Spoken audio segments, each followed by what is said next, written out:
നമസ്കാരം. Your mind explained എന്ന ചാനലിലേക്ക് വീണ്ടും സ്വാഗതം.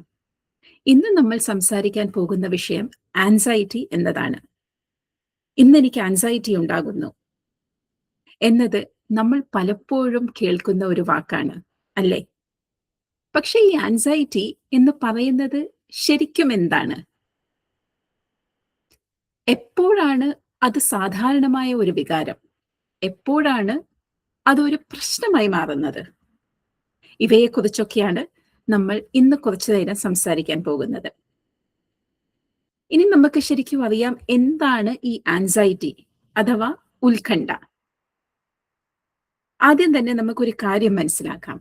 ആൻസൈറ്റി എന്നത് സ്വാഭാവികമായ ഒരു മനുഷ്യവികാരമാണ്. ഒരു പരീക്ഷയ്ക്ക് മുമ്പ്, അല്ലെങ്കിൽ ഒരു ഇന്റർവ്യൂവിന് പോകുന്നതിന് മുമ്പ്, അല്ലെങ്കിൽ ഒരു പ്രധാനപ്പെട്ട കാര്യത്തിന് മുമ്പ് നമുക്ക് നെർവസ് ആയി തോന്നാം. ഹൃദയം വേഗത്തിൽ ഇടിക്കുന്നത് പോലെ തോന്നാം. അല്പം റെസ്റ്റ്ലെസ്നെസ്, ടെൻഷൻ എന്നിവയെല്ലാം ഉണ്ടാകാം. ഇതെല്ലാം സാധാരണമാണ്. കാരണം ആൻസൈറ്റി എന്നത് നമ്മുടെ ശരീരത്തിന്റെ അലേർട്ട് സിസ്റ്റം ആണ്. ഒരു അപകടം ഉണ്ടാകാമെന്ന് നമ്മുടെ ബ്രെയിൻ നമ്മളെ തയ്യാറാക്കുന്ന ഒരു രീതിയാണ് ആൻസൈറ്റി. ഇനി എപ്പോഴാണ് ഈ ആൻസൈറ്റി ഒരു പ്രശ്നമായി അല്ലെങ്കിൽ ഒരു പ്രോബ്ലമായി മാറുന്നത്? ചിലപ്പോൾ ആൻസൈറ്റി അധികമായി വരാം. ഉദാഹരണത്തിന്, ചെറിയ കാര്യങ്ങൾക്ക് പോലും വളരെയധികം ഭയം തോന്നുക, സ്ഥിരമായി ടെൻഷൻ അനുഭവപ്പെടുക. കാരണം ഒന്നുമില്ലാതെ പോലും നമ്മൾ എപ്പോഴും ടെൻഷൻ അനുഭവിച്ചുകൊണ്ടിരിക്കുന്നു. മനസ്സ് ശാന്തമായി ഇരിക്കാതിരിക്കുക, എപ്പോഴും എന്തെങ്കിലുമൊക്കെ നമ്മൾ ചിന്തിച്ചുകൊണ്ടിരിക്കുക. ആവശ്യമുള്ളതും അനാവശ്യമുള്ളതും എല്ലാം നമ്മുടെ ഇങ്ങനെ മനസ്സിൽ കൂടെ പൊയ്ക്കൊണ്ടിരിക്കുന്നു. ചെറിയ കാര്യങ്ങൾ പോലും വലിയ പ്രശ്നമായി തോന്നുക. ഇതെല്ലാം നമ്മുടെ ഡെയിലി ലൈഫിനെ ബാധിക്കാൻ തുടങ്ങുമ്പോഴാണ് ഈ ആൻസൈറ്റി ഒരു പ്രശ്നമാകുന്നത്.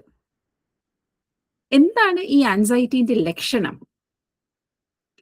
ആൻസൈറ്റി ഉണ്ടാകുമ്പോൾ ആളുകൾക്ക് ചില ഫിസിക്കൽ സിംറ്റംസ് വരെ തോന്നാം.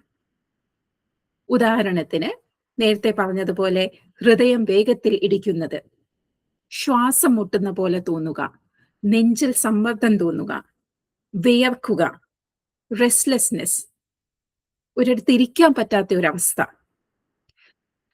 കോൺസെൻട്രേഷൻ, ശ്രദ്ധ കുറയുന്ന അവസ്ഥ, ഉറക്കക്കുറവ്, ചിലർക്ക് പാനിക് അറ്റാക്ക് പോലെയുള്ള ശക്തമായ അനുഭവങ്ങളും ഉണ്ടാകാം. ഇനി എന്തുകൊണ്ടാണ് ഈ ആൻസൈറ്റി ഉണ്ടാകുന്നത്? ആൻസൈറ്റി ഉണ്ടാകാൻ പല കാരണങ്ങളും ഉണ്ടാകാം. ഉദാഹരണത്തിന്, ജീവിതത്തിലെ ഡെയിലി സ്ട്രെസ്, ജോലിയിലെ സമ്മർദ്ദം, കുടുംബ പ്രശ്നങ്ങൾ, ആരോഗ്യപരമായിട്ടുള്ള ചിന്തകൾ, ചിലപ്പോൾ ബ്രെയിൻ കെമിസ്ട്രിയിലെ ചില മാറ്റങ്ങളും.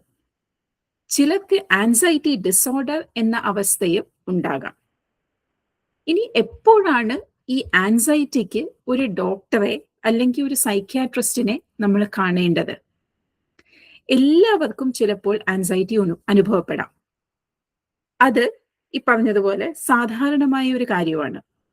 പക്ഷെ ആൻസൈറ്റി വളരെ അധികമായി അല്ലെങ്കിൽ ദീർഘകാലം തുടരുമാണെങ്കിൽ, അതുകൊണ്ട് നമുക്ക് ജോലി ചെയ്യാനും പറ്റുന്നില്ല, പഠിക്കാനും പറ്റുന്നില്ല, സാധാരണ ജീവിതം നയിക്കാൻ ബുദ്ധിമുട്ടുന്നു. അങ്ങനെയുള്ള അവസ്ഥകളിൽ ഒരു ഡോക്ടർ അല്ലെങ്കിൽ ഒരു സൈക്യാട്രിസ്റ്റിനെ കാണുന്നത് വളരെ നല്ലതാണ്. അവസാനമായി ഒരു കാര്യം നമുക്ക് ഓർക്കാം. ആൻസൈറ്റി വളരെ കോമൺ ആണ്. അതിന് ചികിത്സയും സഹായവും ലഭ്യമാണ്.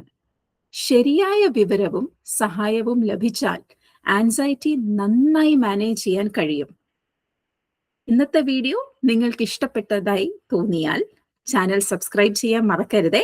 വീഡിയോ ഷെയർ ചെയ്യാനും മറക്കരുത്. നിങ്ങൾക്ക് അറിയാൻ ആഗ്രഹമുള്ള വിഷയങ്ങൾ കമന്റായി അറിയിച്ചാൽ അടുത്ത വീഡിയോ അതിനെക്കുറിച്ച് ചെയ്യാം. നന്ദി. This is your mind explained.